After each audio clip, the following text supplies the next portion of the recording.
And welcome back to Meeting of the Minds. Today we have a very special guest, Coach Buxton, who doesn't really need any kind of introduction.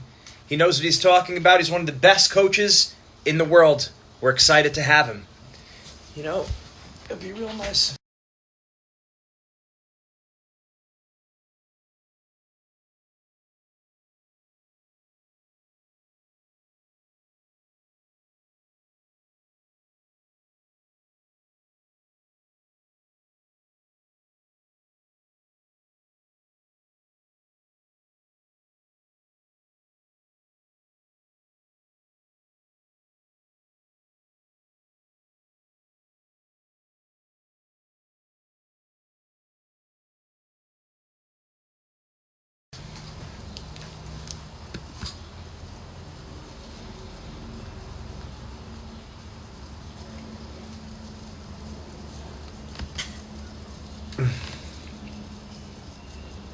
All right.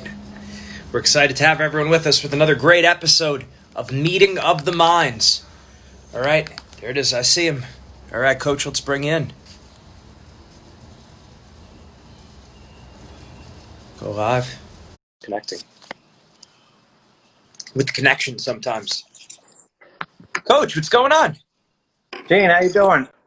Good. How have you been during all this craziness? I'm doing fine. Could be better. Sure. This is the most I've ever been off the mats in my life. I was going to say, this has got to be some kind of record with that. Well, it was, I think the last time was probably 2 weeks was when I was at Blair, and I used to take August off, but, this is where it is now. That's right.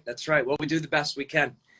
So I guess we got to talk about Fargo right away. Fargo being canceled. What should wrestlers be thinking? What should their mindset be in your recommendation? Well, I kind of figured that would happen. And yeah. I've been trying to tell everybody not to panic at this point and just do the things that you can control right now. And, everybody's looking to, get that grind workout in. And, there's underground private lessons going on and workouts going on here and there. We've just shut our club down because worried about the liability for one, but passing this disease on to a grandparent or to a younger brother or something like that. So I've tried to get everybody to calm down because there's nothing really that's pressing to get on the mats, and there are things that you can work on at this point to improve, and usually these are things that nobody even touches on. Improving their stance of motion, working on level changing, figuring out head position, working on penetration steps, outside stepping, sprawling. And, we've incorporated in our workouts, in our Zoom workouts, some band workouts, some medicine ball workouts, some agility workouts, and also some functional patterns, and trying to give people something to do when they're home. I mean, this is my wrestling room right now. There it is. That's my wrestling room right now. So I'm doing some virtual lessons. I've been doing a couple of them with a father-son team, which is it's pretty interesting, and I think it gives a different kind of relationship that they have with the father because they have to work a little bit more together, and right. the father can be a helping hand, which I think the kids have appreciated. The other thing that I've seen with the virtual lessons is I think the kids pay a little bit better attention because they're just glued onto a phone or a computer screen, and there's not any other distractions around them.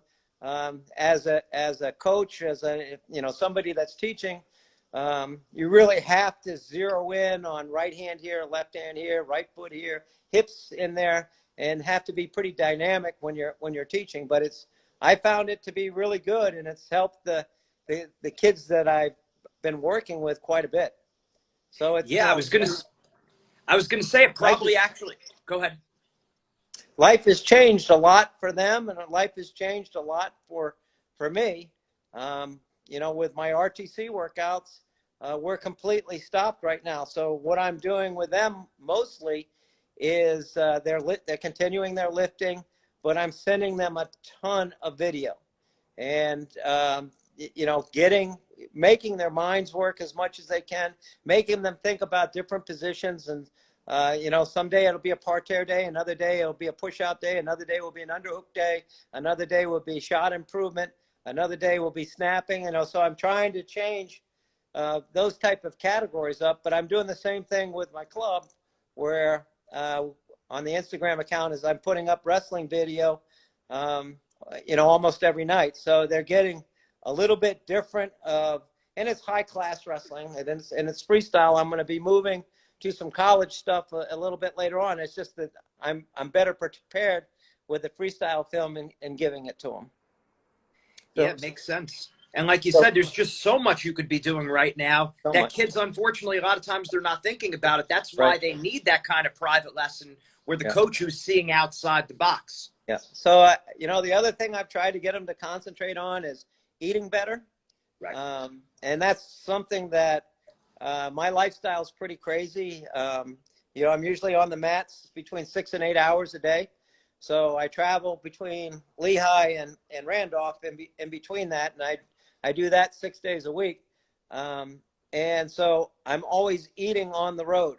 And so I'm not getting, the best nutrition that I possibly can. And I feel my nutrition has improved a lot. And actually a former wrestler, Mark McLean, who has his own food business, has been giving me dinners every night. And so it's been awesome. I haven't eaten so well, probably since I've been at Blair. So, it's a little bit different. I'm sitting in the sun every morning, and that's, something that I've told the kids to do a little bit with that. They have that opportunity to sit in the sun and get that vitamin D. There's just so many things that you can be doing better. Trying to keep your sleep patterns the same, not staying up all night playing the video games, or you're on your Instagram. So trying to focus on those ideas and trying to get it across to the kids. Absolutely. It's so important. But again, it's just, if the kids aren't thinking about it outside the box, they're thinking restriction. There's not a lot I could do right now. But as you said, you just rattled off a host of things they could be doing. Right. So I'm sure most clubs are doing it. Our Zoom classes have been, interesting and fun. And, trying to develop a core strength for those younger kids is something that we're making a push on. For the national team, we meet once a week and watch video and trying to keep up on the trends of what's happening across the world, and what is the new trend that's out there, and just trying to get ready for 2021 Olympics, which sounds weird. Absolutely. Yeah. Well, we do what we can. Now, I've always been curious, what do you tell your athletes getting them mentally ready in terms of relaxing under pressure, confidence, what they should be thinking about before a big match? Obviously, you've seen many big matches. You've coached, world champions, national champions. What do you tell them going into the event, how to approach the event as a whole, maybe not getting caught up in crowd or distractions, and then also right before they go out there and when they're out there competing? Well, so, a lot of that is preparation. Sure. What you do all year is really important, and how you prepare all year is really important, and trying to stay on those regimens and doing what you need to do in practice training wise to prepare for the competition, and working on your strengths and working on your weaknesses, and trying to put yourself in the best positions that you can, that's good for you. Everybody's a little bit different. Sure. The way that in working with their psyche on it, everybody's different. Sure. So it's hard to find where that person's going to be at that moment. But if you're doing a routine that you do, all the time, and so, one thing that I did as a high school coach is I stuck to a routine of warming up, and made the kids in charge of their warm-ups. So when they got to a tournament or when they got to a dual meet, they knew how to warm up properly. They knew how to get their bodies prepared to wrestle.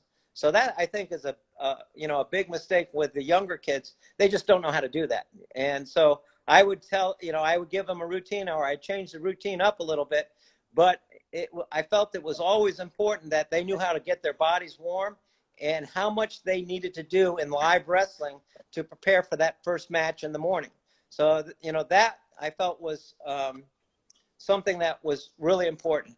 The other one is, you can see those guys, especially at the end of the year, that are dialed in. I mean, just dialed in. And that takes I think a special athlete. And, just this year and working with the Lehigh guys, they're in getting ready for the Easterns and then moving on to the NCAA tournament. There was this guy named Josh Humphreys that was dialed in. I was so excited to see this guy wrestle at the NCAA tournament because he got himself ready mentally for the Easterns, had a great Eastern tournament, beat Quincy in the finals pretty well. And then I was really excited to see the next step at the NCAA tournament because he was doing the right steps along the way. His diet was right. And then Nick Farrow was on the same page. Diet was right. Sleep was right. Preparation was right. Everything kind of fell in line for them to be dialed in and to get at that process. I think a lot is culture on your team. Doing the right things throughout the year, and obviously getting the right technique. The other guy that I think of about being dialed in is Jordan Burroughs, and watching him at the World Championships and the preparation. So at 2011, I started working out at the OTC, and watching this guy prepare is pretty amazing. Watching Kyle Dake prepare. Incredibly, Jaden Cox, Kyle Snyder, just across the board, all these guys. But I would have bet the farm on last year's World that Jordan Burroughs was going to win. He was so dialed in. He was doing the correct things, at that time and preparing himself for his matches. He was putting himself in positions that he could win. His sleep was right. His diet was right. Everything was right. It was just 1.8 seconds he got hit with a push out to lose that match in the semifinals. But I thought at that point there was nobody in the world that was going to beat him. And I was surprised. And as I told you, I would have bet the farm on it that this guy is going to win. I felt the same with Kyle Dake and Jaden Cox. They were so dialed in where they were mentally. They were so confident. And it's amazing to see. And when you see it on high school athletes, going in at the end of the year and seeing these guys be dialed in because they did the right things along the way throughout the year, it's an amazing process. Excellent. Now, I'm going to ask about, you say about dialed in. What does the opposite of dialed in look like, where you could kind of tell you have an athlete who has a lot of talent, they're very good, they might even be a favorite, but you could see that there's something off. I'm sure you've seen this many times. What does it look like to not be dialed in? So many times. So I'm not going to bring names up because I don't want to embarrass them, but I felt this to be one of the most difficult things in coaching. When you think that you've done everything right and your preparation has been good, your technique has been right on for that particular kid, their strength training has been good, their diet has been good, and then when they come to that finals match, they shut down. And the biggest part, I think, is fear, and not being relaxed enough and not putting themselves in the same mindset that they would have when they were in practice or when they were in the semifinals. You could just see that they're nervous. And then I'll look at them, I go, oh man, this is not good. And you can see it in their eyes. You can see it the way that they're holding their bodies. And you're kind of hoping that there's something that you can do to snap them out of it. And for some guys, it's a different routine. With some guys, you have to, get in their face a little bit. They like to be, and I usually slap a guy right in the back of the neck just to alert them, to wake them up. And I do that to almost everybody. But some guys, you have to calm them down a little bit, relax, be a little more lighthearted. And then the next guy, you gotta get into their psyche a little bit to get them a little bit more fired up to get ready to go. So, I mean, it's different in every case. And I've had some where I felt that I can't get them out of this routine of losing in the finals. So that's when I go to get help from somebody else. And, we've tried hypnosis. We've tried a lot of those different techniques of trying to put them in a place where their mind is good and where they feel confident. And I've had to do it with a couple of guys where it's basically calming them down, putting their mind in the right area where they're stepping out on the mat and they're feeling confident. The one thing that I try to get across to people when they're competing is relaxing, staying calm, and the biggest thing is have fun. This is what you've been working for your whole life. And when you go out and relax and you're having fun, whether you win or you lose, you come off the mat and try to do as best that you can. That, to me, that's the most important thing. And the wins will come if you're nice and relaxed and you're trying to do everything you can do to be offensive. And some guys will shut that offense down and try to capitalize on the other guy's mistake instead of putting him into a position where he's going to make a mistake by putting the pressure on him, or not wearing this guy down enough in a certain situation, or getting to what in our scouting reports to get into the right ties that you need to be in. So there's a lot that goes in the process, and there are times where I've come out of this as a coach going, I don't know what to do anymore. I need some professional help right here because we've done everything right. And, that's when I turn it over to guys like you. Yeah, absolutely. That's why we have a job. But it is very difficult. And just like you said, just like no two fingers on your hand are the same, no two kids are the same. There are some principles that do apply for everyone, but each athlete is very different. And a lot of what we do is just trying to help each individual find what works for them. So do you ever, to find out which kids need to be motivated or more relaxed, do you have conversations with them before the tournaments, even maybe before the year? Or is there any evaluation of, well, what did you do in the past when you competed well versus when you competed poorly? What was your energy level like on a scale of 1 to 10? What were you telling yourself? What did you eat? What was your warm-up like? So they could see it on paper, anything like that? So you rehearse those situations. And if you don't rehearse them, you're not going to be sure how they're turning out. So, before, and so as an RTC athlete, we do match day every Friday. And sometimes I control those matches as much as I can.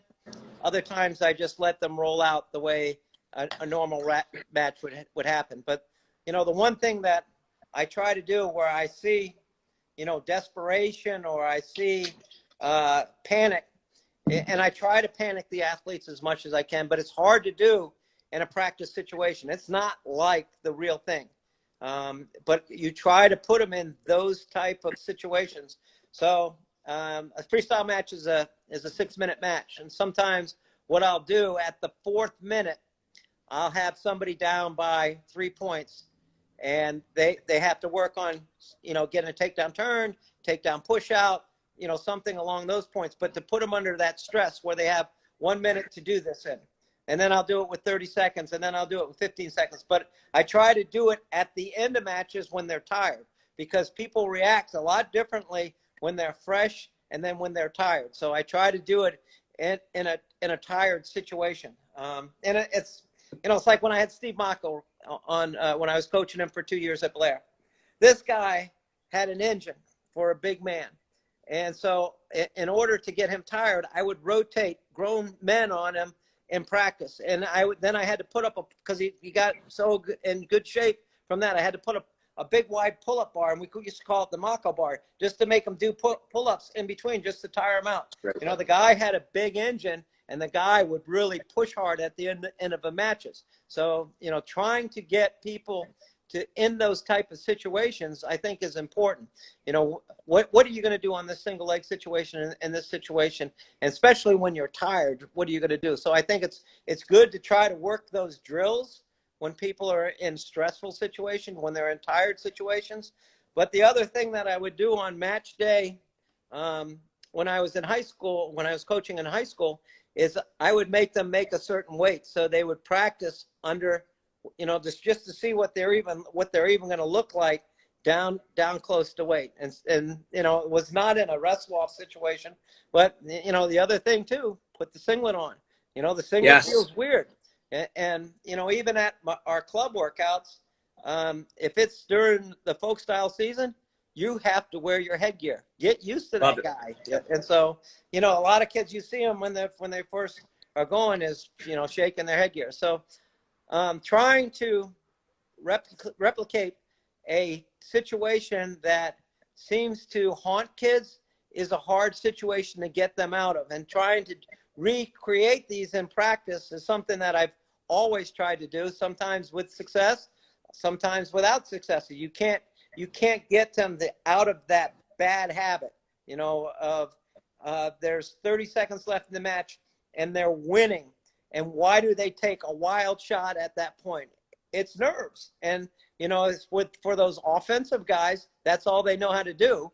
Instead of standing up there, blocking out with their head, getting into good hand fighting position, controlling wrists and elbows. Instead, they're up here reaching because they're just nervous. And why do people, and when they're in those situations, try to run away? Why do you do that? Don't do that.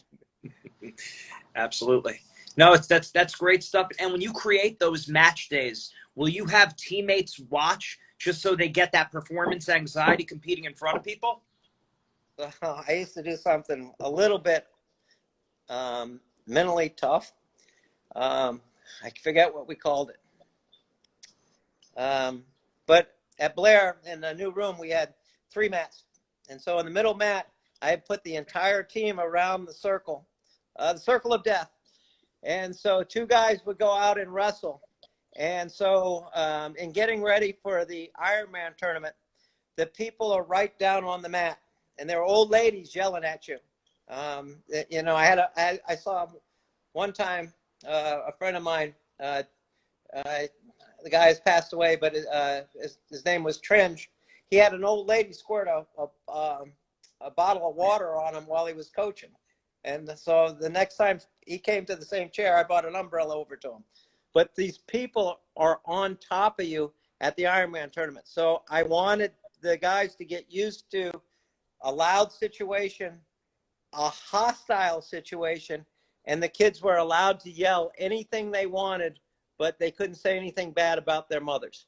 So it was trying to create a situation where they would get upset, and I refereed it, and I would really take it out on somebody. They were getting bad calls because you got to recover from bad calls. You can't be, you know, put yourself in a situation where, you know, you're feeling, oh, I got screwed. You know, it's the ref's fault. You know, you got to overcome a bad call. So, you know, I remember one time a guy was walking back slow to the center. I hit him for stalling. And he's going, what do you mean you're hitting me for stalling? 1 point misconduct. You know, just anything that I could do to upset him. It's great. So, you know, thinking of, you know, those ideas and, you know, the circle of death was, you know, a good one, because you would not think that somebody would break in that situation. But when they get tired, crazy things happen. Absolutely. Oh, that's great.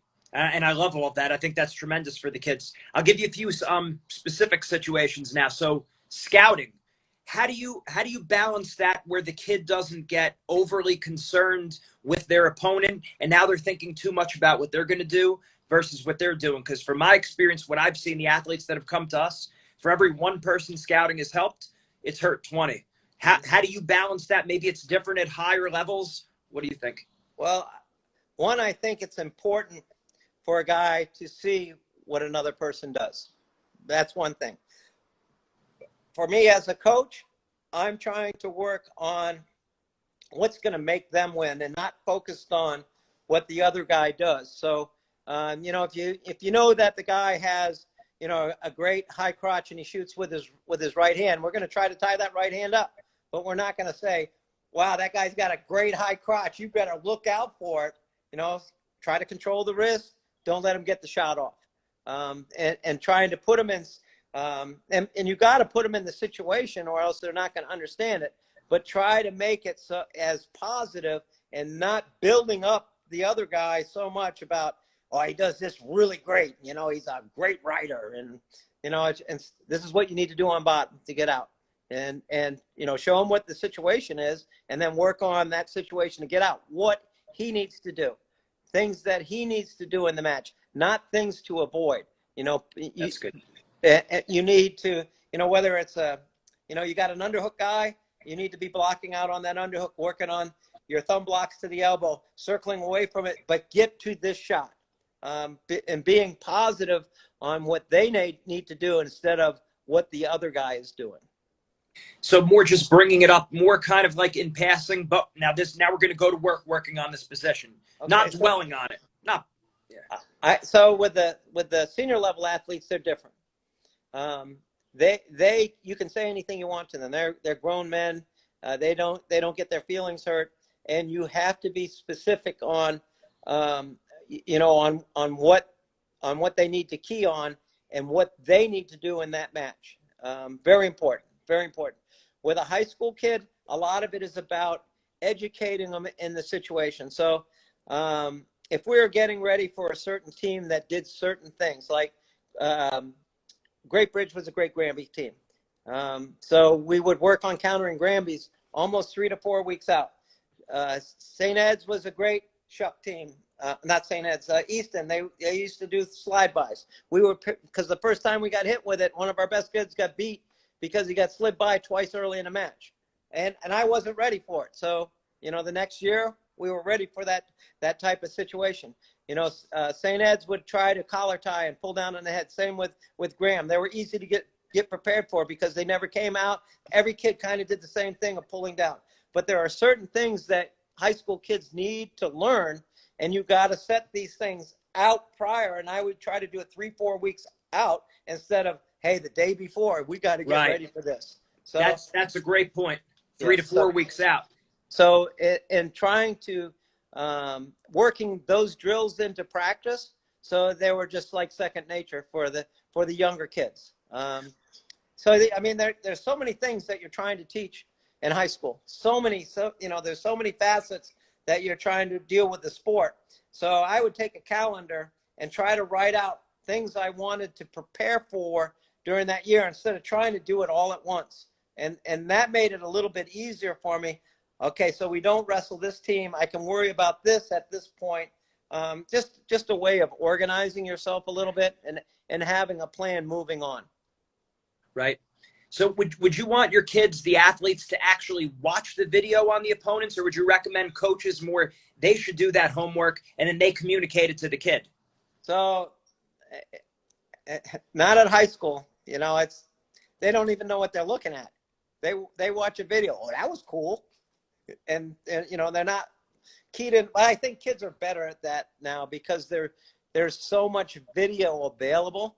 When I was growing up, I learned wrestling from Bobby Douglas's book, and he had 1 or 2, and I used to look through that, and my brother and I would do the takedowns. Now they have all this stuff available to them, so I think that's why kids are at a different level than they were when I was in high school in the 60s and 70s.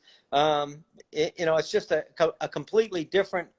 I remember the first time I saw wrestling on TV, it was like, wow, Dan Gable at the Olympics in '72. Or I would try to turn my antenna to get the Lehigh matches from Rhode Island and watching them fuzzy, trying to watch through the fuzz. It was a crazy situation and trying to watch wrestling, or getting amateur wrestling news and looking at the pictures and trying to figure out from the pictures, something that happened a month later. They got it right in front of them right now. So I think it's acquiring that skill to watch video is really important. What you need to look at and how you need to look at it. what is this person doing? What trends are they doing? Is it a right leg lead or is it a left leg lead? Do they reach with this hand, that hand? I would say that would be more for the coach to look at, but I think it's always good to look at an opponent so you know what you need to prepare for. Excellent.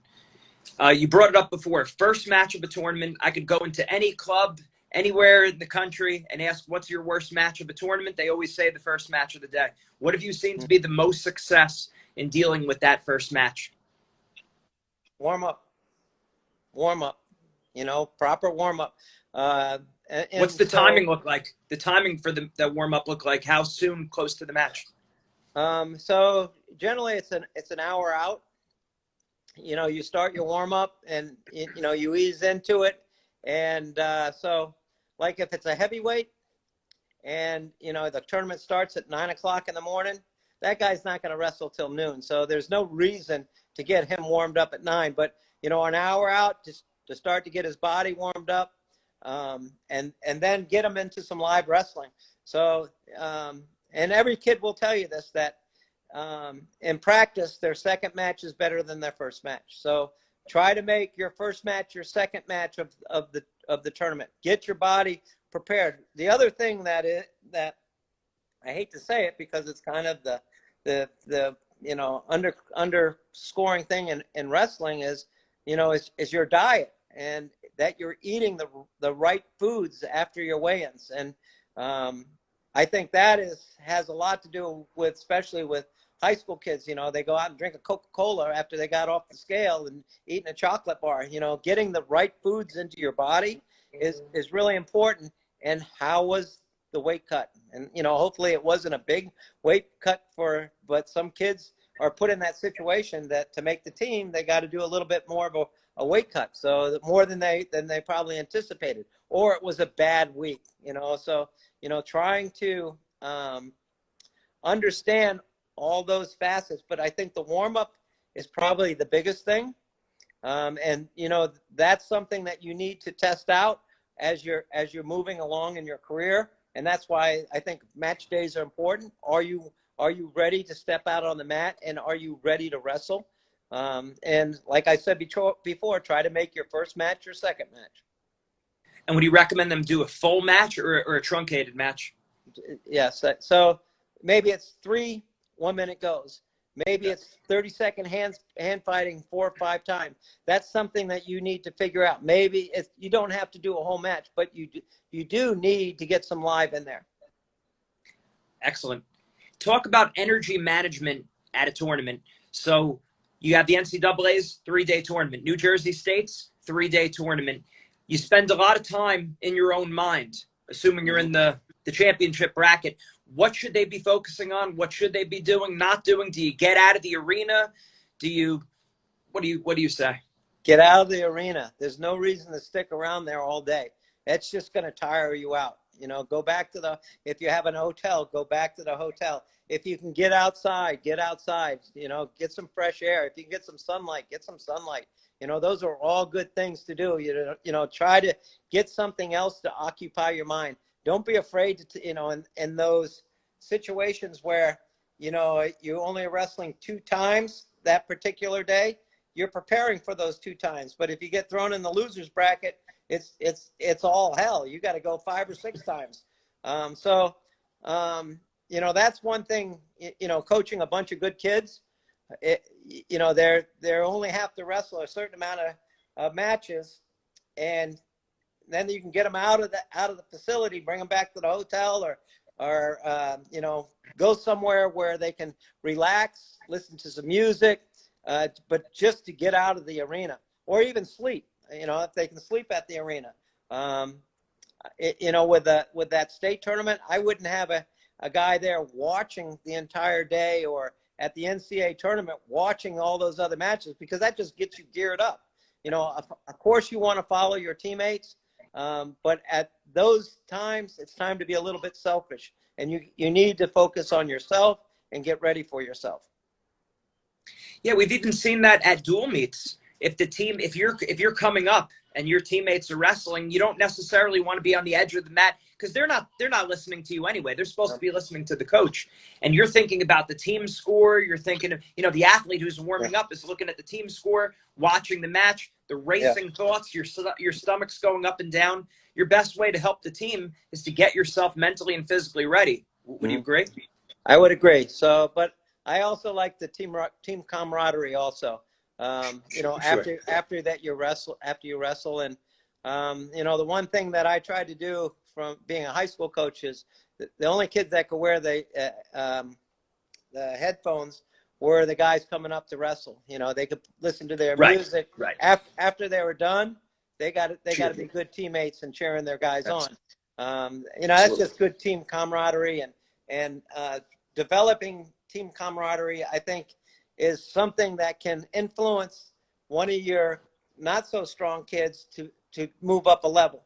Having the support of their friends and their teammates is, I think, huge.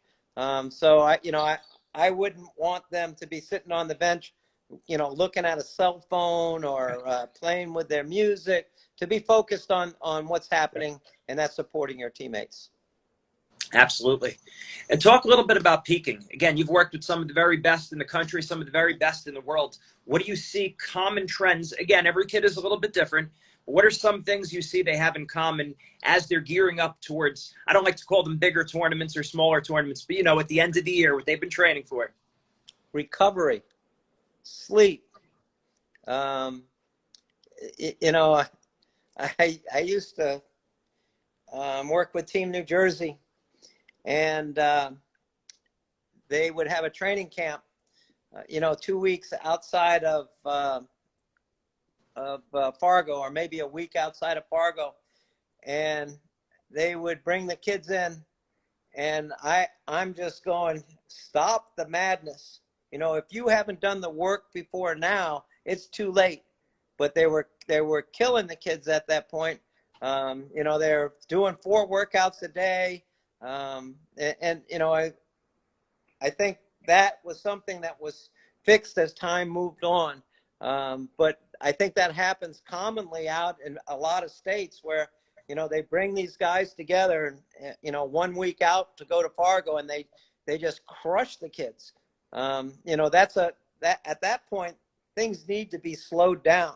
The live wrestling doesn't need to happen. So we would hit, when I was at Blair, we would hit the Ironman Beast, and then maybe Powerade, maybe the Liberty tournament. But it was 3 weekends in a row that we were hitting top competition.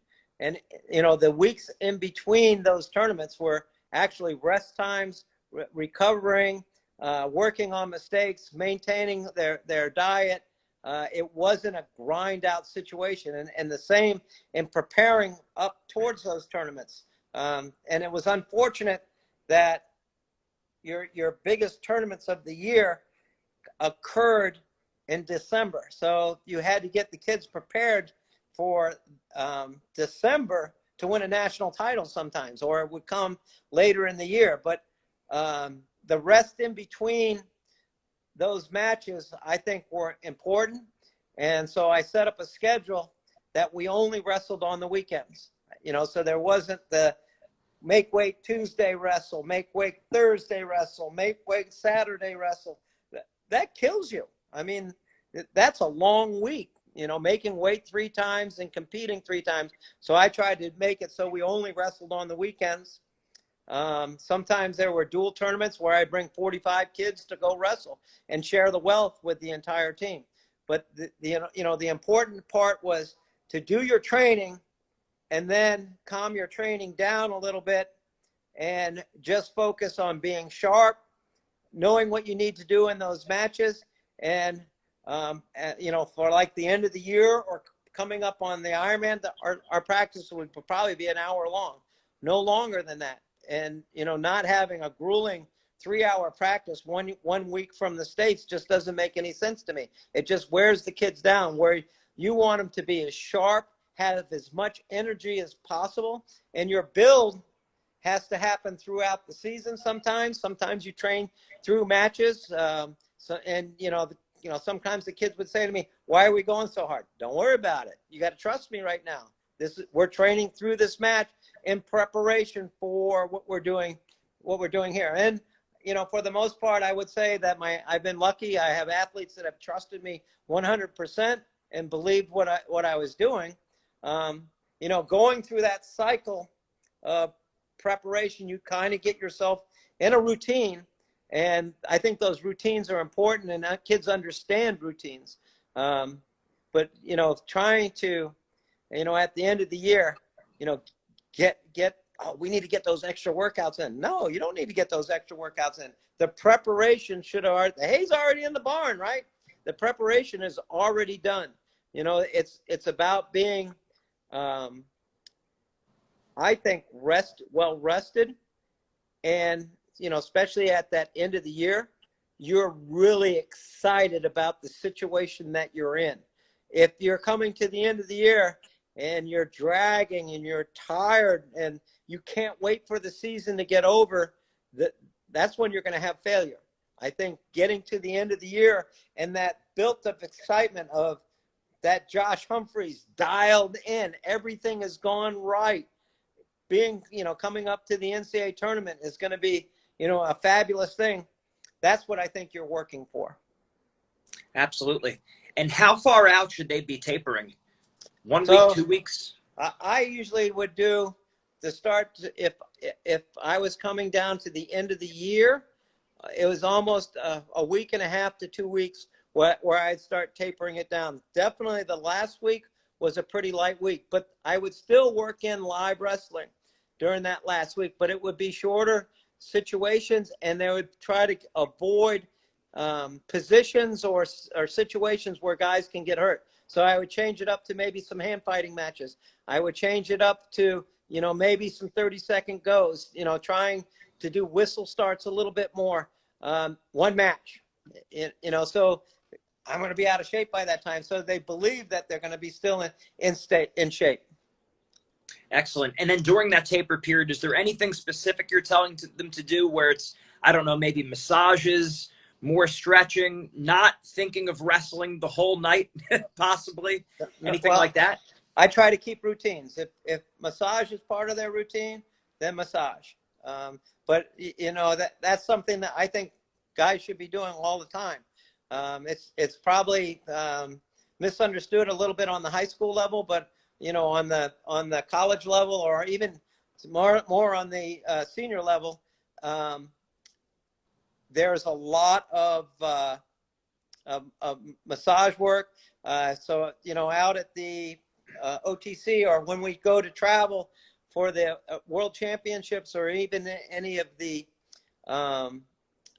ranking tournaments, there's usually a massage as well as a chiropractor along on those trips. So for those guys, it's incredibly effective for them, being relaxed, having their muscles loose. Guys love that. Yeah. So basically what you're saying is just being consistent with it. If you're normally a sauna guy, if it's legal for you, sauna, ice bath, whatever it is, cryotherapy. The saunas has been, probably misused a lot, but those are great for recovery and getting the toxins out of your bodies. And it's used, frequently by the senior level athletes. How about ice baths and cryotherapy? Yeah.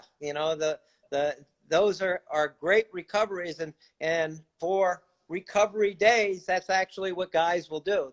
They might do a steam and then right into the ice pool. Those are effective ways to get toxins, to get the inflammation out of the body. And for high performance, that's what you need. It's perfect. And I saw somebody write visualization there. I think this is something that all really good wrestlers can do really well. And maybe because they've trained their minds that way all through their lives, I think it's a really important thing. And working with younger kids, I even try to get them to visualize themselves on the podium, getting their hand, standing on the top of the podium, or at the end of the match, getting their hand raised, because that's all what you're working for, but to also visualize perfect technique. You know, see yourself and knowing what your left hand's doing, your right hand's doing, your foot, your knees, your hips. And it's an important and I think a crucial part of even your training. For me, it's easy. I don't know why. You know, I visualize incredibly well, especially if I see something and then I try to replicate it. For some reason, I have a good way of doing that. And maybe it's because I watch so much video that, you know, I see something and I go, wow, that was cool. You know, let's try to, you know, recreate that in the practice room. So, I mean, I think that's something that's very important. Absolutely. We usually recommend visualizing four different things. So before the match, just so you have that confidence, you know you're going to feel good going into it. Yourself dominating your ideal performance, visualizing handling mistakes or things not going so well. Yep. And then also, like you said, being on that podium, getting that medal, getting your hand raised, running off, seeing your parents, all that stuff, teammates, coaches. Yeah, I probably didn't emphasize that enough. But and didn't really call it a visualization, but the fact of, you know, looking at and preparing mentally for a match of positive things that you're going to do, and not thinking, what am I going to do to lose this match, but more thinking about what I need to do to win this match. What positions do I need to get into, and thinking in that direction of thinking what techniques that I need to do.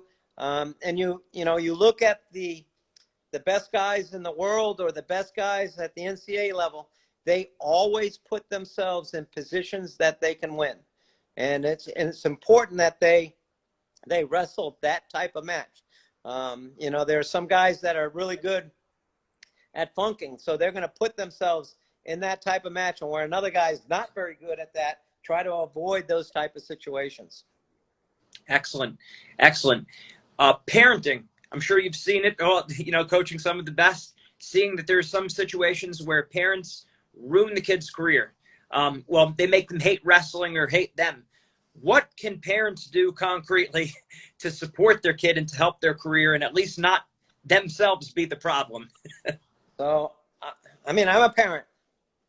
And actually, I had a crazy situation with my own kids. Not only was to my son, I was his coach, but I was also his geometry teacher. Oh. So my daughter, I was her college algebra teacher. So I've coached my kids and I've taught my kids. And wow. For me, they've been incredibly good experiences. So good. And, you know, part of it in working with my son, he was around it his whole life. So, you know, he grew up in a wrestling room. He got ringworm like when he was 1 year old. And when he came home one time, I got yelled at. So, you know, those were, you know, he grew up around the sport. So me as a parent and him coming in and me being his coach for all the time, I stayed away from him. He came up and he had a conversation with me and he said, "Why aren't you coaching me?" And I said, you know, I want to watch you. I don't want to be your coach. I want to be your dad. And he goes, "Well, I want you to be my coach and my dad." So it was an agreement between him and I. And one thing that we tried to do was not talk wrestling in the house. So when we came home, there was no talk of wrestling. And, you know, one time he came to me and he was asking me questions. We had to go stand out on the front yard for me to answer those questions. But, you know, it was something that that worked out really well. I would get more excited when he would wrestle. My heart rate would go up. My blood pressure would go up. I would feel all those things. But I would try not to be stupid and try to say the right things to him. And the one thing that I always said to him was, "I'm proud of you and I love you." That's the way to go out and compete. And that's one thing that he did. He was a first guy in the room and a last guy to leave the room. He loved the sport. He loved being around the sport. And I think part of that was the relationship that we had. It was very positive. It was one where he liked to learn technique, which, you know, was something that I was really big on. So, you know, I think it was really good. And I know he felt the pressure of being my son, and everybody in the gym wanted him to lose every match because he was my son. So, you know, he felt those kind of pressures, but he handled them really well.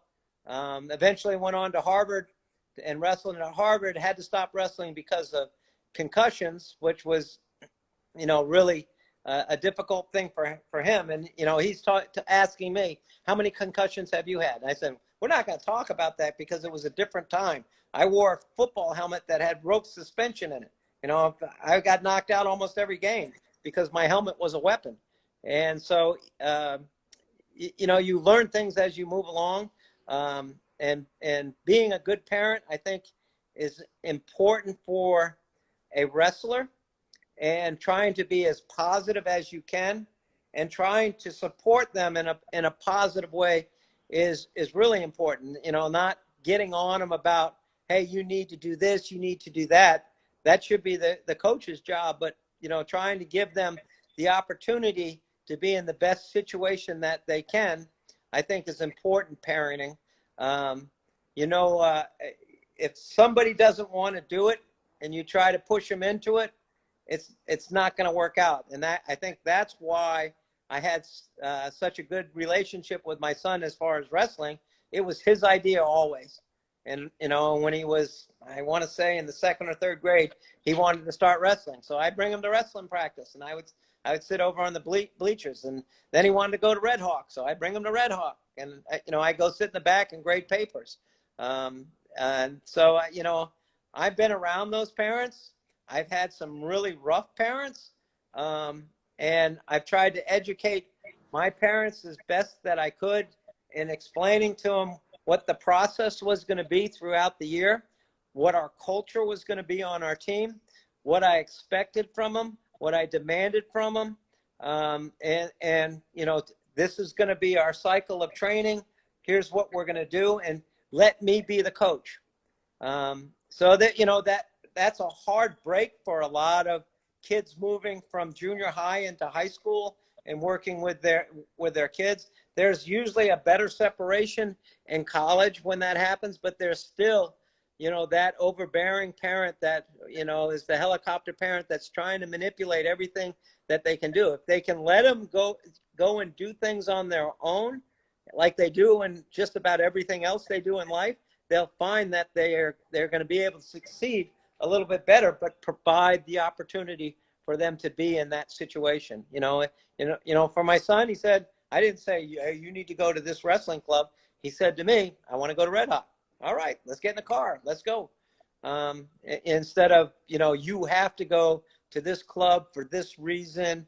You know, I said, I like the guy there. He's going to teach you good things. And I think staying at one place and getting that system in is important for you. Then when he was moving up, he started in seventh grade. He wanted to start training with some of the Blair guys, and I allowed him to do that because it was his idea. Eighth grade, the same thing. He got, you know, went out to Fargo and, you know, had his first experience, and that was probably the biggest tournament that he'd ever wrestled in before. He didn't do the circuit like a lot of other kids have done. You know, sometimes, you know, doing those 100 matches a year are just, you know, you keep pulling that cord, it's going to break sometime. And sometimes I think kids are over wrestling right now, and they're not taking some time off. As me growing up, I was a 3-sport athlete. In college, I played 2 sports. You know, that was the times back then. You know, knowing when to specialize is an important thing. And, you know, guys specializing at a young age, I'm not sure is the right thing. But being involved in trying to learn a sport, I think is really important. So, you know, not that pressure of, you know, trying to hit it hard throughout an entire year is, you know, tough. And kind of why I like what's going on. If you want to look at a positive thing, what's going on right now is kids are off the mat, they're relaxed, and they're so eager to get back right now. Everybody's biting at the bit to get on the mats. And, you know, for me, I'm going to take my time coming back. You know, I can start in June 4th in the state of Pennsylvania with my RTC athletes because we moved to yellow at that point, we can move to phase 3 in the return to practice, that are guidelines that are set up by USA Wrestling to do practices where they have to be maintaining the social distancing. So it's moving into a 14-day cycle to another phase of wrestling. So I think that's the way the sport's got to come back right now. Everybody's in a rush to come back. It's going to be interesting to see how this thing out in Oklahoma works out. I'm interested to see how, what kind of effects it's going to have. I wouldn't do it personally, but Eric felt it was important that they did something at this point. But we're going to learn from that. We're going to learn from this business coalition down in that want to start their businesses up right now. What's going to happen? But I'm not going to do it at our club right now because I don't want to put anybody in jeopardy. I don't want to see anybody get sick. And I'm saying at this point, why do it? This is a good time to recover. This is a good time to get your mind right. This is a good time to enjoy, life. Yeah, absolutely. Absolutely. I think it's going to kick for a positive. That's right. Keep it positive. I think this is going to kick us off at 8:30. Last question I have for you. What does American wrestling need to do to consistently start beating Russia? Wrestle more freestyle. That's what it comes down to. We don't know the sport as well as they do. And I think the RTCs have been really influential in pushing out what the proper technique, especially in parterre position, and being able to handle situations like chest locks offensively and defensively. It's just a different style. And having the understanding of where you need to be in certain positions is important. It's different than folk style. You can shoot with your head down in folk style and still be successful, but not in freestyle. You're going to get turned. And that's why I like freestyle, because it teaches kids to get their hips in, to work on driving across on people. And it's going to work on folk style or freestyle, the push out situation. So I think that the RTCs have been really a productive part of influencing America, weeding down into the younger ranks where, kids are learning how to ankle lace at a younger age, learning how to gut wrench at a younger leg, learning how to do a chest lock at a younger age. So being put in those skilled positions is really important to I think in generating our knowledge, and I think getting that feel where we're having success on cadet and a junior level, getting those guys overseas. I don't want to go overseas right now. I'm afraid I'll get locked in Dagestan for like 6 months. I don't want to do it. But, when the time is right to travel overseas. I mean, I've been to Dagestan. I've been to Ossetia. I consider those the 2 best places in the world, and I've watched their kids wrestle. And what they're doing in practice are really athletic things. And the way that I think that you can improve kids is trying to make them better athletes and giving them those type of skills to become a better athlete. And that's why I like this functional patterns. I think that is, something that you need to incorporate in your weightlifting, because I do think it will make them, better athletes moving forward. Absolutely. I couldn't agree more. Back when I was in high school, my brothers and I were young up-and-comers, probably around 2000, 2001. We used to train at Rawway. We used to train at Rawway High School in the summertime with Fred Stuber, another awesome local guy. legend.